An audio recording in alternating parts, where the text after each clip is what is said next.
মমতা বন্দ্যোপাধ্যায়কে ছাড়া কি বিজেপির বিরুদ্ধে লড়াই হবে? এখন কোন তৃণমূল কংগ্রেস রাখে এটা বলতে গেলে প্রবলেম হবে। যে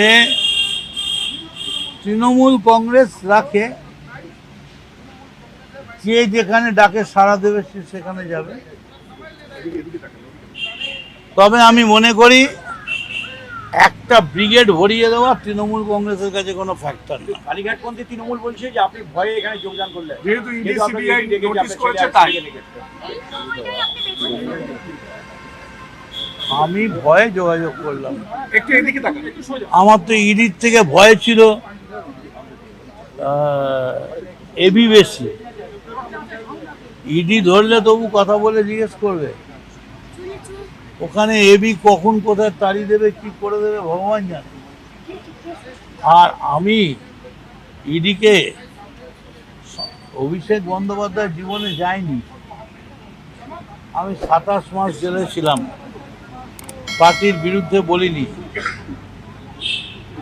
সমস্ত রকম সহযোগিতা করব,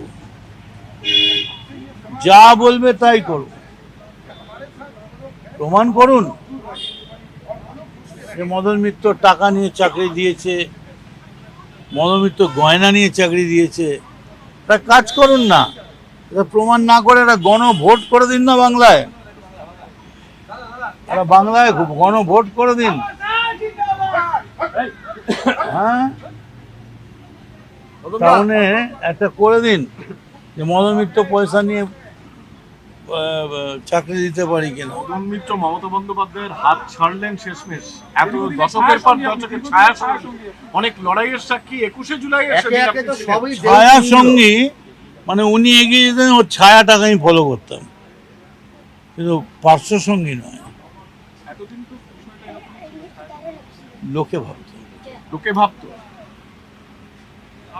আপনি কি মনে করেন যে মমতা বন্দ্যোপাধ্যায় যদি অভিষেক বন্দ্যোপাধ্যায়কে এই মুহূর্তে বাদ দিয়ে আবার ওটা তৃণমূলকে এক করতে চান, তাহলে কি সম্ভব? আবার নতুন করে ভাবতে হবে। এখন এরকম মমতা বন্দ্যোপাধ্যায়ের সঙ্গে আপনার মতো লোক বেরিয়ে গেলেন, কে থাকলো? উনি তো একদম একা, নিঃসঙ্গ। দেখুন, আমি আর পারছি না। আমি তৃণমূল ছেড়ে যাইনি, তৃণমূলে ছিলাম, তৃণমূলেই আছি। যতগুলো ছেড়েছি সব পোস্টগুলোই তৃণমূলের। আবার এখানে এসে দাঁড়ালাম, এটাও তৃণমূলের। তৃণমূলের অবস্থা যদি এখনই হাল ধরা না যায়, তাহলে ভবিষ্যতে কোনোদিন বিজেপিকে হারানো যাবে না। ওই অভিষেক ব্যানার্জিকে দিয়ে বিজেপিকে হারানো যাবে না। ওই হিটলারি কায়দায় ট্রেন থেকে নেবে, কোমরে হাত দিয়ে 4 তারিখ দেখে নেবো, হুইসেল বাজবে, এসব করে হবে না। মানুষের কাছে যেতে হবে। এবং আমি বলবো, আদালত তৃণমূলের বাঁচিয়ে দিয়েছে প্রেস্টিজ। বলেছে বিড়লা প্ল্যানেটোরিয়ামের চারপাশে 2500 লোক, ওরা এমনি বাদাম বেচে, বাদাম মুড়িওয়ালাই ওখানে অতগুলো থাকে, আর ঘোড়ার গাড়ি হ্যাক নিয়ে ক্যারেজ আছে।